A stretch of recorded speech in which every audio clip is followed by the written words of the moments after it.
going on, everybody? What's going on? Welcome back to another ReZero video. So I am excited to get into this part, man. We're gonna be going to this trial, I guess, and seeing, Subaru's past. Apparently, I mean, last part he just woke up in his, I assume his bedroom, and his dad's like, "Good morning, son."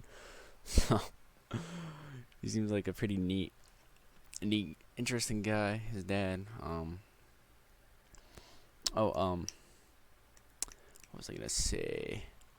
Oh yeah, the ReZero season 2 trailer came out. So if you haven't seen that, I'd recommend checking that out.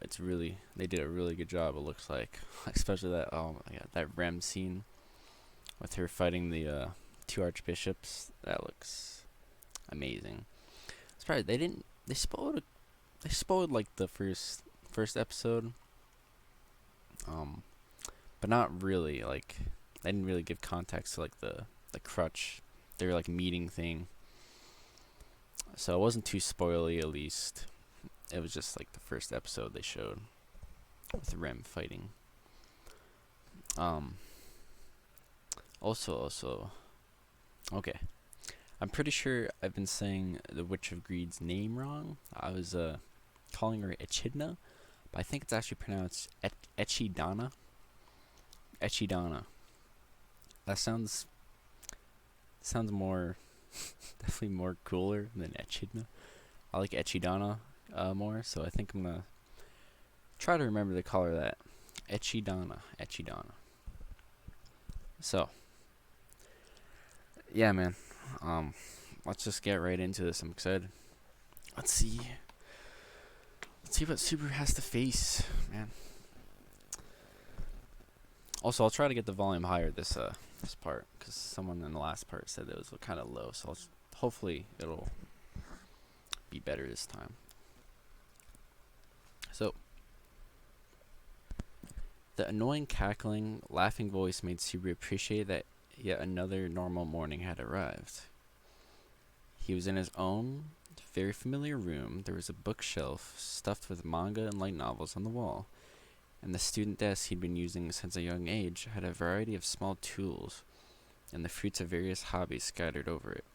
In the back of the room was an old television used exclusively for gaming, and before that was the very familiar sight of his half-naked father. A very familiar sight, huh? So he's just like that all the time. Also, seriously, curious if like Subaru realizes what just happened, or like in the end of the last video I made. I'm not sure if he like remembers anything, or if it's just like another day waking up. I'm really curious if he knows that he's in the trial, I guess. Such was the morning scenery surrounding Subaru Natsuki atop the now unmade bed. But amid the very familiar scenery, he felt an odd stirring in his chest. "Hey, are you ignoring me? If you ignore me, I'm gonna cry. I'm your real daddy, related to you by blood and no spring chicken. Do you really think I can take that? There's no way. I'll die from embarrassment." What the hell? This guy, I love him already. Ugh. Same goes for me then, or rather, the press just now killed me. Now I will sleep forever. Oh my god.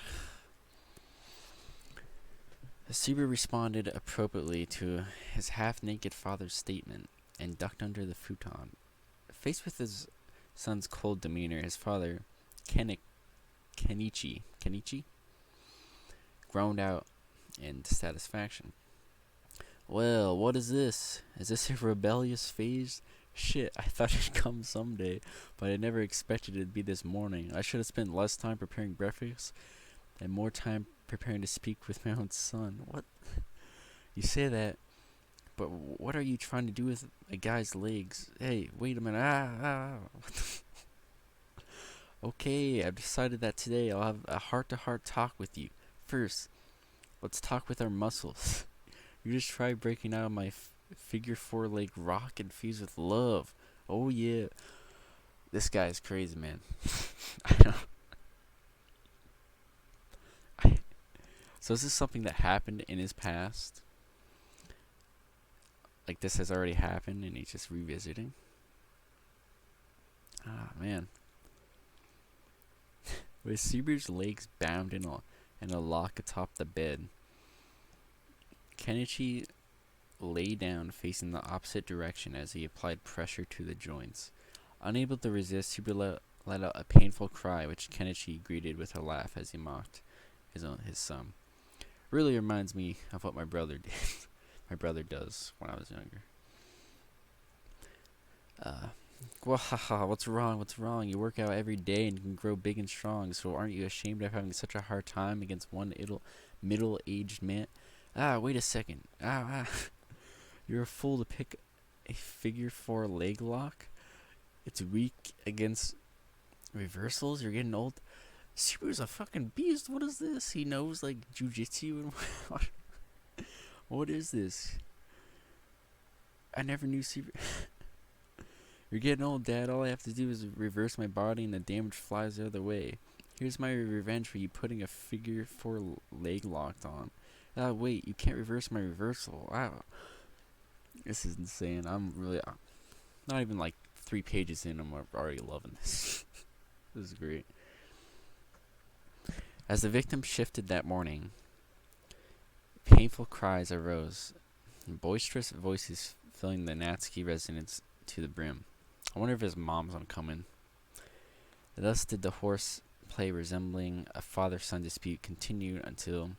Put a sock in it, you two. Your mom is... Okay, it is. Every time I say something, it always happens, man. I swear.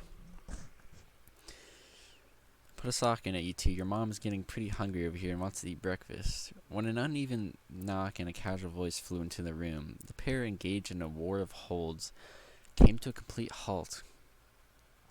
Both of them teary-eyed from pain. They looked at the entryway where a single woman stood, a middle-aged woman with a foul look in her eyes. She's about to... Alright, she puts him in check, apparently. At first sight, one might think they look grave, filled with considerable displeasure, but in truth, she wasn't the kind of person to think anything of the sort on the inside. Something Subaru knew from 17 years of being acquainted with her. Subaru could derive all that from a single glance at her foul look, for the woman appearing was his mother, Nahoko Nahoko. I don't think we've ever heard her mom's name, just his dad.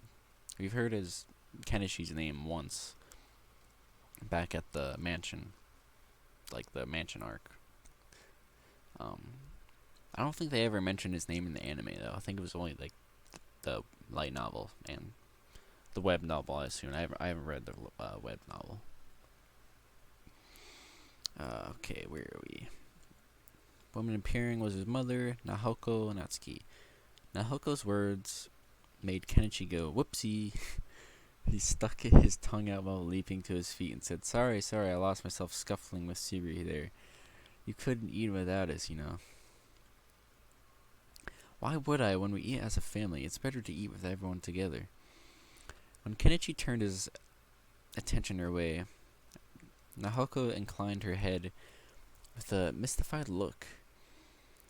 There was neither sarcasm nor resentment in her speech. It was simply how she really felt. His wife's reply sent Kenichi nodding strongly several times over. That's right, so very right. That's my bride. You really get it. Breakfast is much more tastier when everyone's faces are gathered in one place. Yeah. Seriously, I am loving this so far, man. This is so cool. I'm so happy we're learning more about his past and his parents. Oh, we have so much to learn in this chapter. So much to learn. The taste doesn't change. Everyone eating together means I can wash all the plates at once, though. You're talking about the cleanup. Sorry, I guess I got overworked up by my lonesome. Kenshi said a rather nice line, but Nahoko's statement bluntly shot it down. Nahoko looked curious as the blow sent her husband's shoulders sinking. Then she looked in Subaru's direction and said, You're coming for breakfast too, Subaru. Your mom worked hard for your sake today, after all. To this, she added a thin smile, which only those close to her understood meant she was in a very good mood indeed. So Subaru's still in school, right? I'm pretty sure he is, because I can't remember if he dropped out or not. I'm pretty sure he's still in school. I just don't think he was doing well, from what I remember. It's been so long since I've read the first few light novels. Alright. Whoa. Whoa, this is amazing, Subaru. It's a super special course. It's like a green forest. I've never heard that before. Someone say that before. Thus spoke Kenichi, gone from half naked to cloth. As he went down to the first floor, Subaru was standing by his father, who wore comically eye-catching glasses. Subaru gazed at the dining table inside. Wait. I think I remember some. Okay, so they show it. So in the light novels, they show like these artistic things. I don't really look at them because it kind of spoils the future events. But after the last part, I checked here because I assumed there'd be something about it. So it's like this neat little artwork here of his let me move my face or my fingers out of the way. You probably can't see it, but it's kind of neat little artwork there of their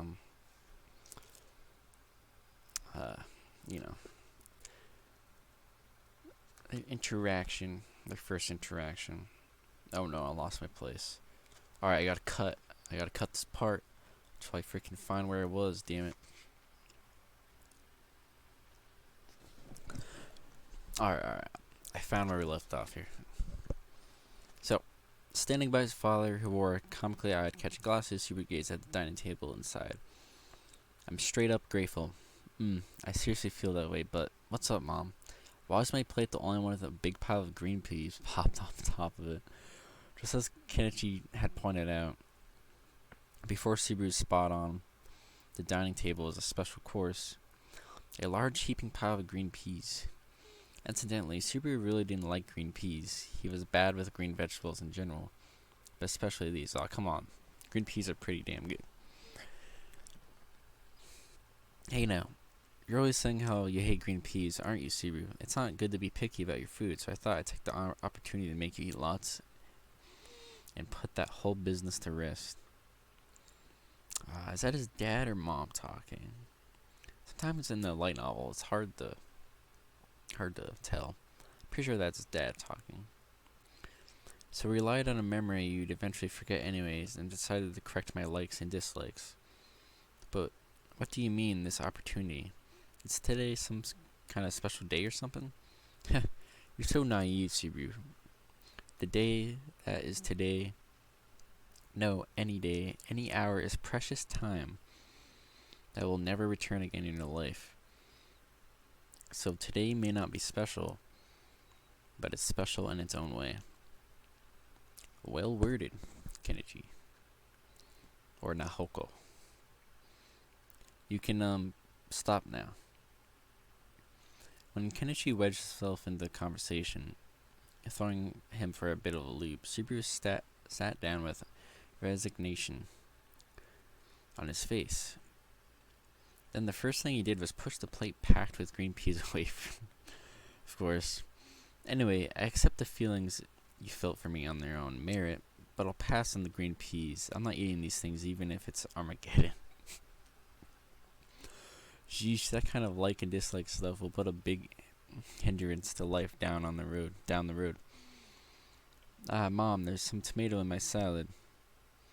I hate tomatoes, so give me something else to eat.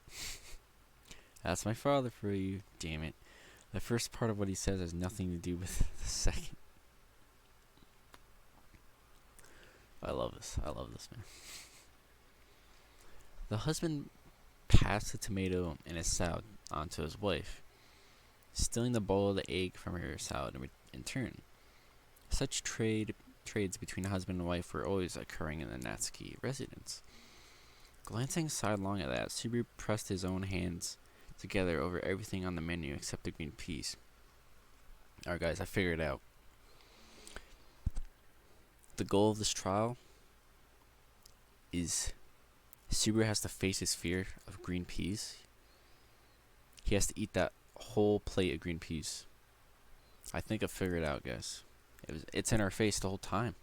Like, what the hell? The green peas, man. Who would have thought? Oh no, I lost where it was. Why do I always do this? God damn it. Okay. Subaru pressed his hands together over everything on the menu except the green peas, which that morning consisted of tofu, miso soup, and honey toast heavy on the honey. I think you're always doing this, but why the electric Japanese style food? Mom used seaweed as an ingredient in the miso soup. I like strawberry jam on my toast too. The reply was not an answer, nor was it consistent with that day's menu. If he pointed that out, Nahoko would no doubt simply give him a mystified look. Accordingly, Subaru didn't trouble himself with pointing it out. This miso soup. That's Mom for you. You've gotten better at this behind my back, haven't you? You can tell? Actually, I recorded a 30-minute cooking channel video yesterday over lunchtime. No way she watched it. Kenichi's statement felt strongly appropriate at the moment. And Nahoko's reply felt incongruous with the equal strength. Furthermore, if Nahoko's statement were dragged in line with the truth, it would likely go from her having recorded the show to her have only recorded it. Most likely never to consider it again. So she's not good at cooking then? Is that what it's trying to say? Setting that aside, what are you gonna do about this plate of green peas? I tried to pass it to Daddy. Daddy passed it to Mom, and Mom passed it to me. But we've been going around in circles. I'm telling you, this is the trial. You can do it, Subaru. But Mom hates green peas. I hate even looking at them. And you were trying to overcome me being picky? What the hell? Don't misunderstand me. It's not just green peas that Mom hates. It's all food that's little and round like that. It feels icky to put them in my mouth. That's not a misunderstanding then. If anything, it just sounds like even fishier than before. My God.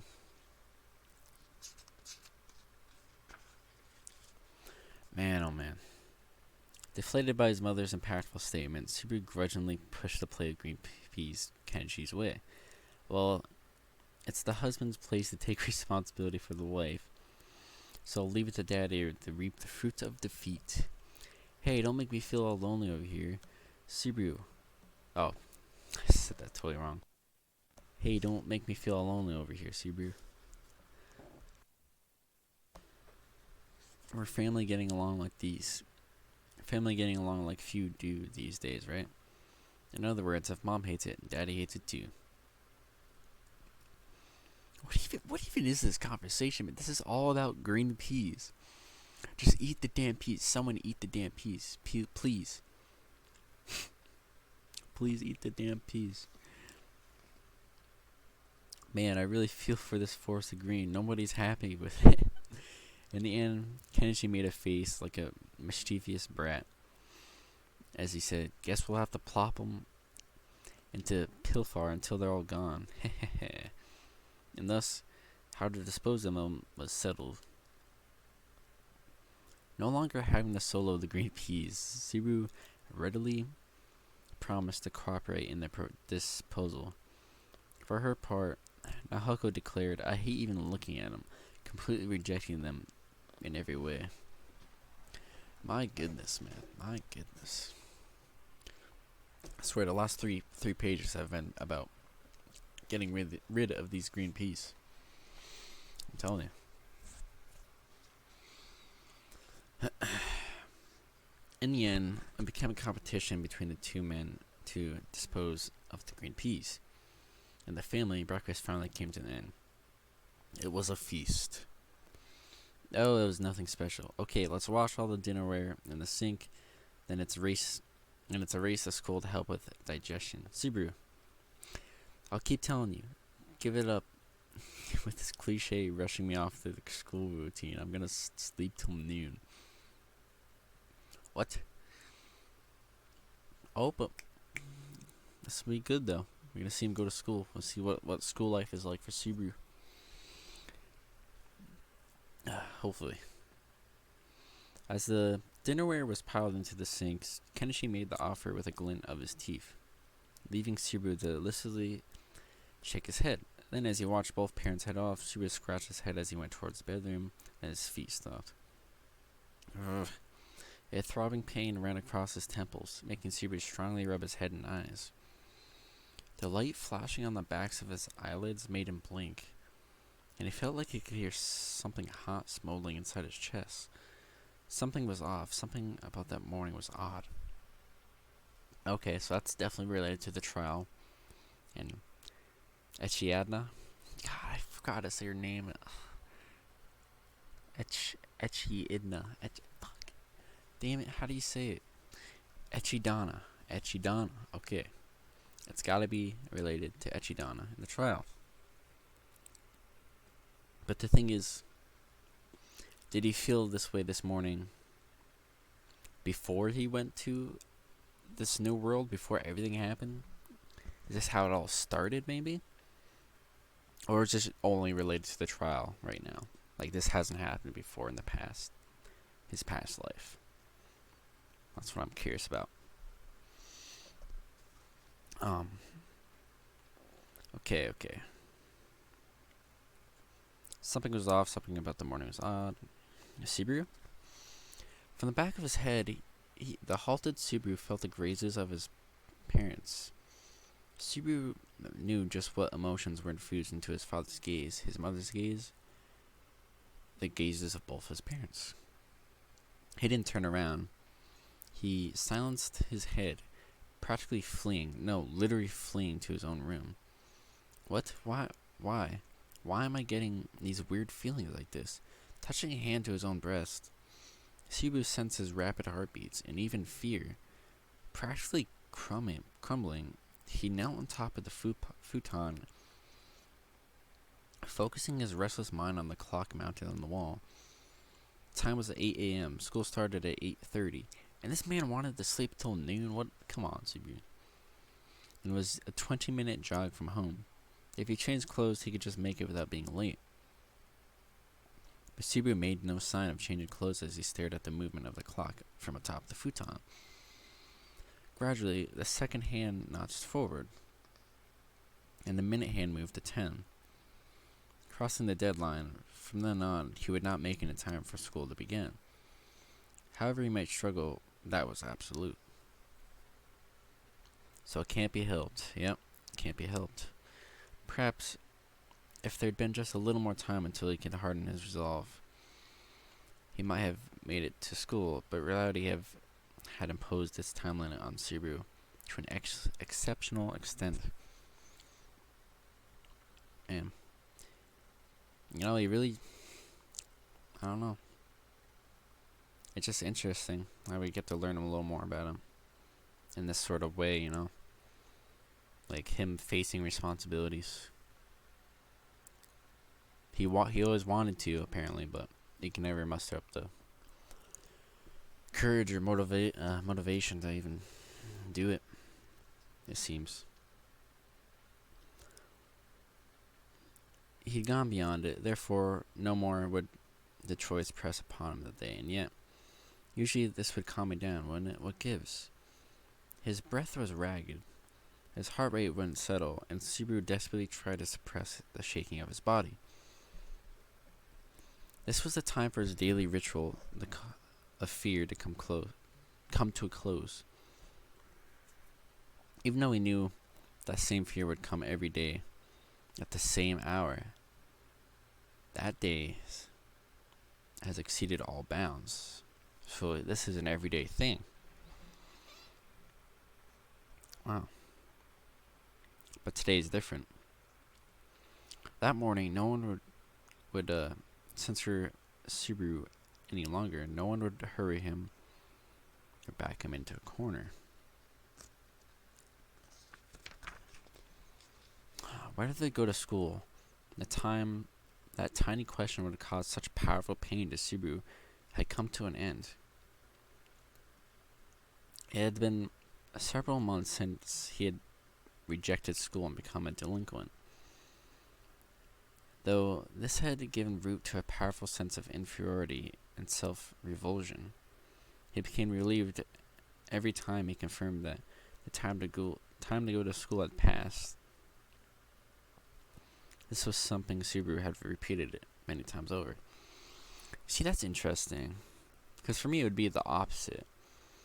Once that time would have passed, it would just give me more and more anxiety. You know? Like, I think about it the entire day if I was in Subaru's shoes. That's interesting. Thus, the palpable sense of relief should have been well ingrained in Subaru's flesh, and yet, what is it today of all days? So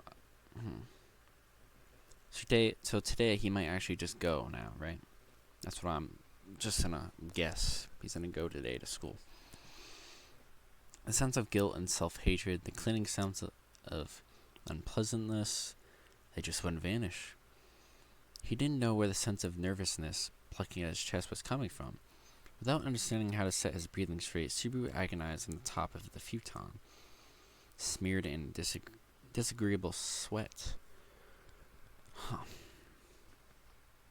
Now that he thought back, something had been off from the moment he'd awoken that morning. His father, Kenichi, hatching schemes like that to wake Subaru up was a daily fact of life. Once Subaru stopped going for school, becoming a good-for-nothing in name and fact, his father's approach toward him hadn't changed from before. And yet, the physical contact, the conversing, the holds from his father now hurt for a different reason. Even his mother, Nahoko, had all kinds of harebrained ideas that strayed from the mark, with those that misfired like the one this morning, far more common than those that did not. She'd always put Subaru first, always, for 17 years.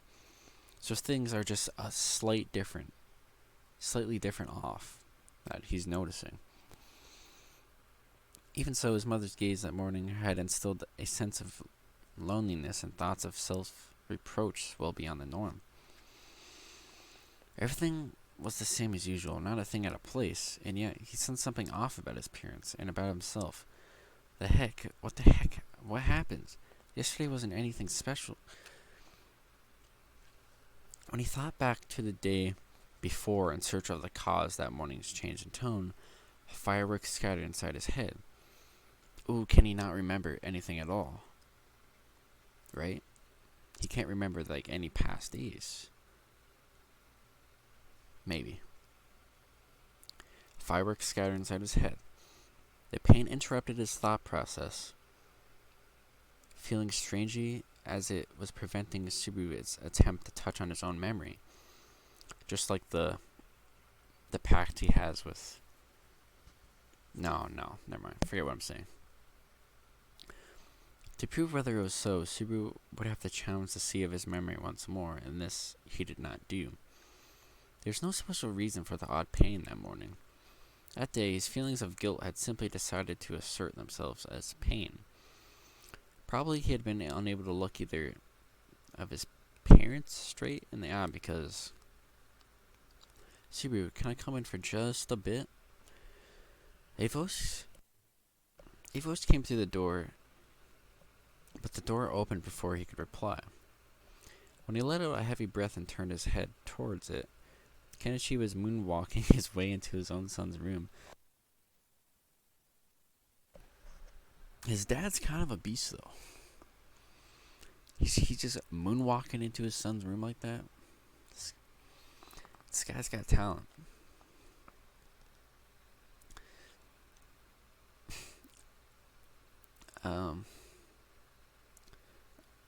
Okay, his own son's room. Subaru spontaneously smacked his forehead. Coming in before I answer kind of defeats the point of asking me, doesn't it? I can relate to that a bunch. My parents do that a lot. Hey now, with the hard bonds tying me and you, father and son, together, that's not really this. Kind of is. Sorry, I wasn't considering that. You're in puberty. I'll come again after you've taken care of things. Don't go back from.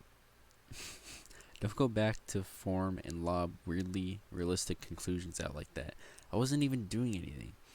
When a crack was evident in the chain between father and son, he made a show of consideration. When Subaru spoke with a ragged voice, Kenichi went, "Really?" with a suspicious air and entered the room once more. Then he sat on the futon and crossed his arms in Subaru's direction. Well, it's fine. We'll leave what just happened as a secret shared by the two of us alone. There's nothing that needs to be a secret. Just be honest. Yeesh. All you're doing is assaulting me before I get back to sleep again. I get it. So then, let's get to the point. Actually, Subaru, I took time off from work today. Surprised? Really? Yeah, I figured that. Daddy's not at the house on a Monday morning very often, and don't be hasty jumping to conclusions. A father-son conversation is like boxing. The jab comes first. Kenichi's laid-back smile and demeanor made Subaru feel like he was just drawing out the conversation. He was dancing around the main issue, using words and gestures to make light of things and giving himself and his opponent time to harden their resolve. This was a kind of habit in interpersonal relations Subaru knew very well. It was not simply because the apple did not fall far from the tree. There was a separate reason, one steeped in incorrigible idiocy. Ow. The instant he embraced that sentiment, a sharp pain ran through Subaru's head once more. He began to vaguely suspect just what was causing the pain, but Subaru averted his gaze from Kenichi as he said, "Wait, what? What just happened? Did something important just happen?"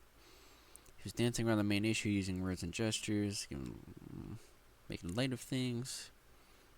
It's not simply because the apple did not fall from this tree. There's a separate reason, one steep and incurable.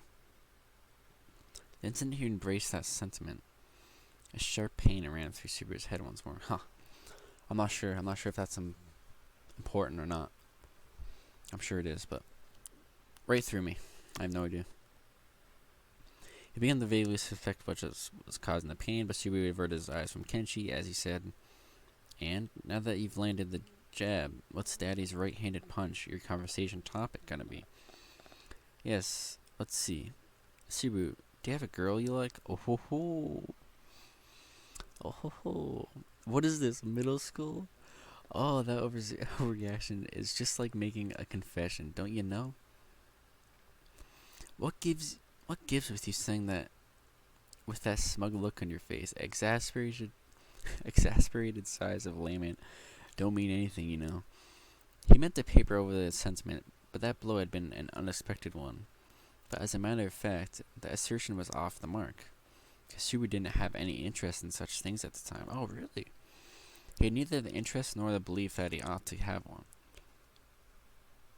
Yeah, relatable. Well, aren't you boring? I laid it all out when you were little, didn't I?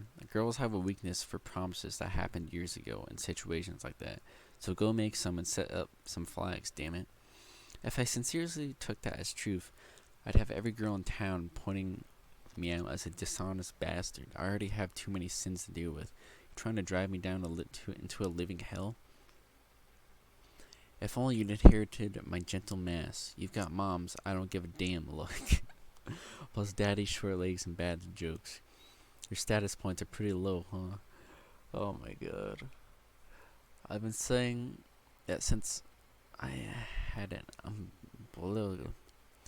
Wait, what? Short legs and bad jokes, status points are pretty low. I've been saying that since I've had an umbilical cord. What? Man, I just love the banter between these guys already. That's just so enjoyable to read. The tension dropped between father and son as they bantered about their hardwired genetic situations. As soon as the diversion ran its course, Subaru returned to so. Once more and asked, what was the issue at hand anyways? After this, I have an important duty to fulfill. Sleeping 2 to 3 more hours, So if what you want draws a total beep, then talking to mom downstairs, okay? Don't brush me off all natural like that. Besides, this talk would just fly over mom's head. My wife and your mom is the worst woman at guessing in the whole world. That's why I can't let her out of my sight, but... The natural way he tossed out fond phrases bored Subaru, his adolescent son, to tears. When Subaru hung his head, Kenichi went, and twisted his neck a bit and smiled mischievously as he said, well, it happens to be nice weather out. How about we dress up and have a little father-son talk outside? Wow. Oh, I really want to read more, but that's going to be too long. We're already going on to like 40 minutes here.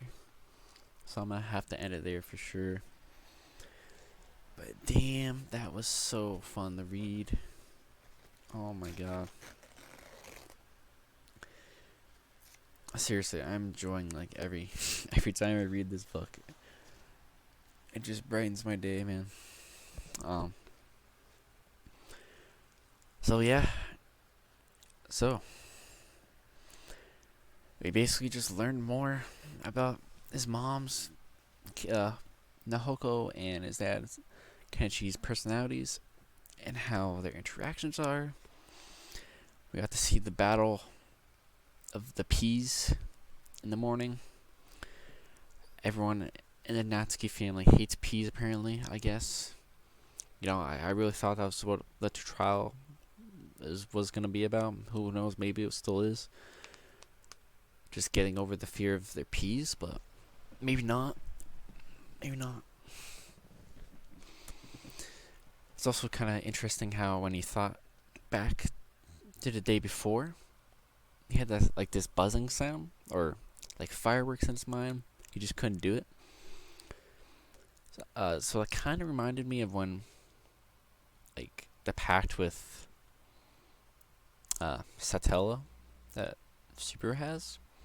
I'm pretty sure it's Satella, but like when he tries to talk about return by death, kind of stops in time. Obviously, it's not the same thing, but something is stopping him from thinking in the past. But I'm probably just thinking too much into it, to be honest with you. It's probably not that deep, per se, but other than that, man, there's nothing too insane. It was just nice to see them interacting. We didn't get like tons of information about what's to come.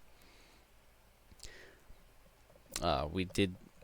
Well, I think it's definitely got to be something about like his school life, maybe, because that's the only thing you have to go on. Because he had a lot of trouble just getting to school. And this day in particular, he just couldn't get that relief he always wanted. Or he always had in the days and months prior. So I'm thinking maybe the trials to do something with school. But again, I doubt it. There's probably a lot more to it. Obviously, I just started the chapter, so. Was there anything else that important happened? Not that I can remember. But either way, that was amazing. And I will definitely try to get the next part out like a couple days at least. Hopefully. How long is this chapter, actually? I'm curious. How long is this chapter? Let's see, the chapter starts at 161 and goes until chapter 5, which is 219. Okay. It's a pretty average length chapter then. Okay. We are on page 177. So how many videos would that take to get through this chapter? I might have to do like one super long video to get through this, so I don't spend too much time in this one chapter. But either way, that's something obviously I'll figure out. And yeah, other than that, guys, thank you very much if you've gotten to this point, this far. And please let me know if the volume is okay in this video. If it's too loud, if it's too quiet, if it's perfect, please let me know. Please leave a comment if I missed something, maybe. Or if what I'm thinking is wrong or correct. But yeah, other than that, thank you guys for watching, and I'll see you in the next time. Peace.